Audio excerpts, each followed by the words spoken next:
I'm going to bed, honey. You gonna come? Yeah, I'll be right there. Okay, don't stay up too late. No, I'll be right there.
Riley's video, I'm sad to say, has not met with much approval. Thumbs up are struggling to reach 1,000 and thumbs down are headed towards 20,000. Would you date someone who's trans?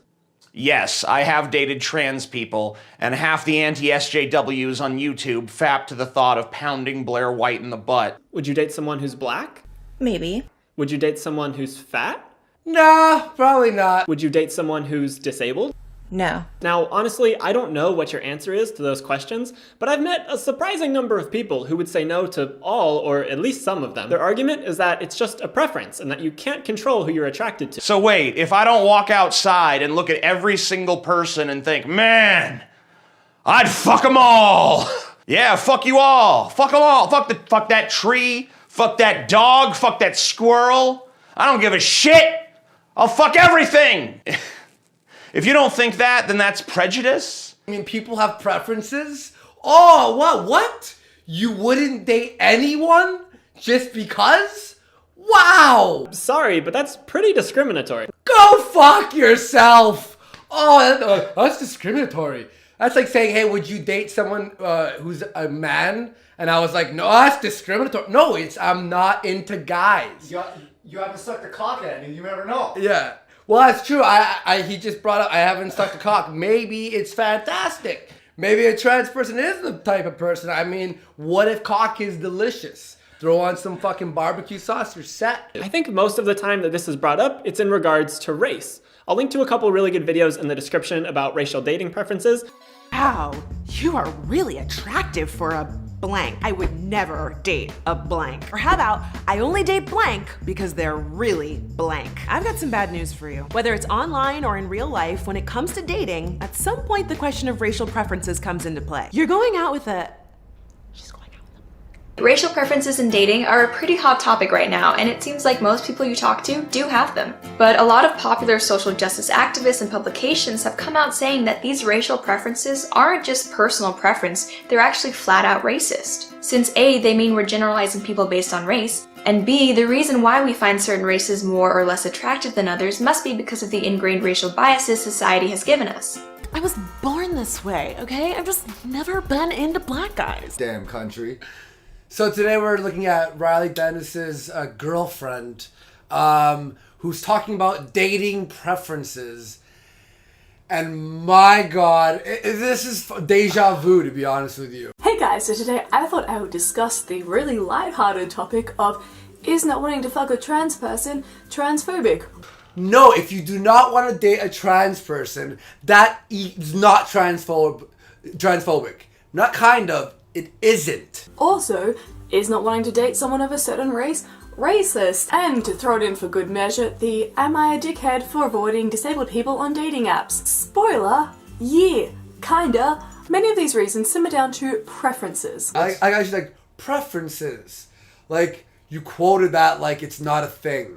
And I want to say right now, you can 100% have preferences, but I find that the preferences argument in a lot of these situations tends to be a really weak as shit excuse for being, oh god, how do I say this, super transphobic. And just like a little bit racist. Instead of saying that you hate trans people, just say that you wouldn't date them. Thanks to all the liberal, leftist, communist transgenders out there, it's now not okay to hate someone just because they're trans. So to get around this, just say you would never date a trans person. It's a good way of getting your message across without explicitly saying it. Plus, if anyone criticizes you, you can just call them a rapist and claim that they're trying to force you to have sex with a transgender person. Know that people don't just date based off of aesthetic presentation, right? Like, some people do want someone who can birth their child, and obviously, if you're dating someone who's trans, that's a huge issue.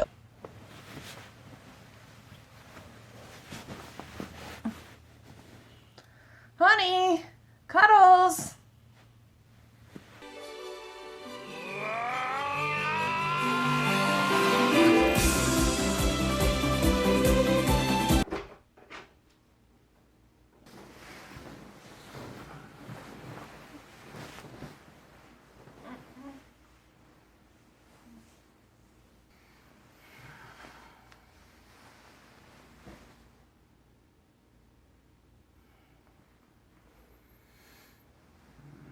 Riley.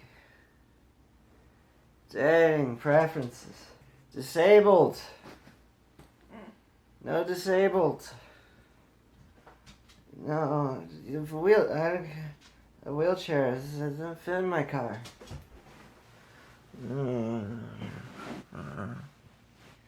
Don't tell my parents.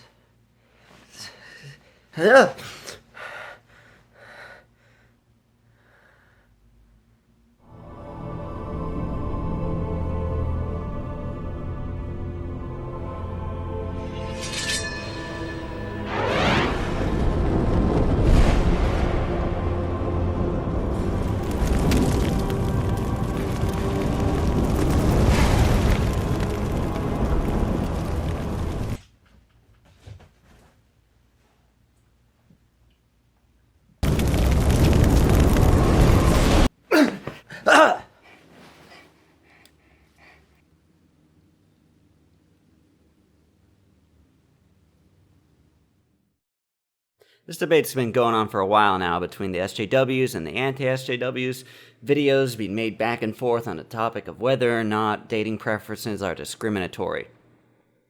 Now, this is kind of a subjective thing, and I really wanted to get some sort of systematic approach so we can tell for sure, once and for all, whether it is discriminatory or not. And it turns out I have the ability to do this now because last night I was visited by an angel who gave me the systematic approach necessary to figure this out. So let's get to it. It turns out whether or not your dating preferences are discriminatory is entirely dependent on how you talk about it. You can either speak of it in a descriptive way or in a prescriptive way. So you could come at me with, hey Dan, would you ever date a fat person? And I might say, no, I wouldn't date a fat person because I don't find fat people attractive. So that is prejudice in the same way that sort of stereotypes are, because you can't really judge your vastly complex needs for dating, all the things that you want. You can't just blame all that on one factor like, hey, they're fat, so we're not going to be compatible in any way. It's judging people on one aspect of their lives and saying this affects all the other aspects that I care about in dating and romance.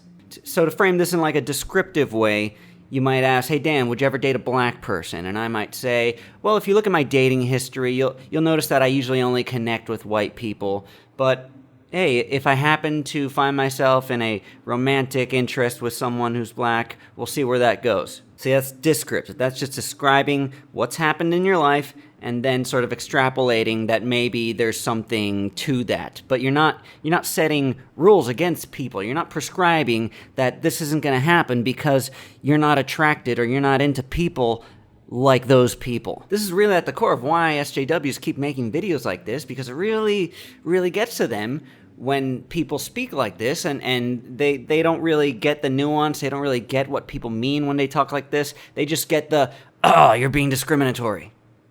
Oh, you're judging people. You're being prejudiced. You're grouping people together and saying something negative about them.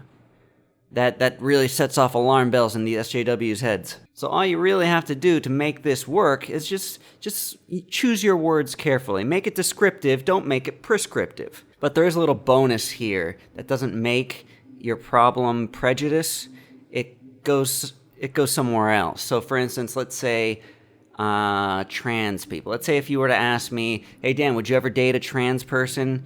And instead of saying, you know, I'm not attracted to trans people, or I would never date a trans person because I'm straight or whatever, I might say, you know, I might be down, but, you know, I could not explain to my friends and family that I'm dating a trans person. I just could not handle that. See, that's not really discrimination, because you would be fine with it. That's more just being a coward, because you wouldn't be able to stand up to your friends and family and be confident in your own life choices. You would be too embarrassed or insecure. You wouldn't be able to put up with it. You wouldn't be able to stand up to them. So in summary, we've got descriptive, which is fine. We've got prescriptive, which is discriminatory. And then we have you sort of passing the ball along and saying other people are going to judge me, and then you're a pussy. So I'm glad I was able to sit here and bring you this information from the angel, and we can have this debate. We can consider it all wrapped up and settled. I don't want to see any more of these videos up here, because this was the end-all be-all. Thank you for your attention, and you may return to dating whoever the fuck you want. I'm going to bed, honey. You gonna come? Yeah, I'll be right there. So as if anime isn't already bad enough by itself, now you motherfuckers are getting into a little something called traps. Basically, it's a dude that dresses like a chick, has a dick, and you say it isn't gay. Well, I'm here to tell you, it's fucking gay! If I walked up to you right fucking now, me being a dude and you being a dude, and you were turned on by me, that would be gay! It's no different for fucking traps! And don't say the dick makes it cuter! Cause that doesn't make it cuter! That makes it even gayer! I have an announcement I'd like to make. Traps are not gay. Hell yeah! Hey, who's spreading lies? Oh, who did it? Wrong! Honey.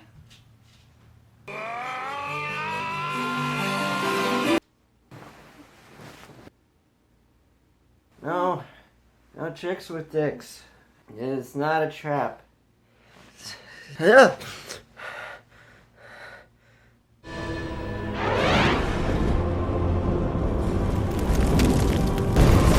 Ah!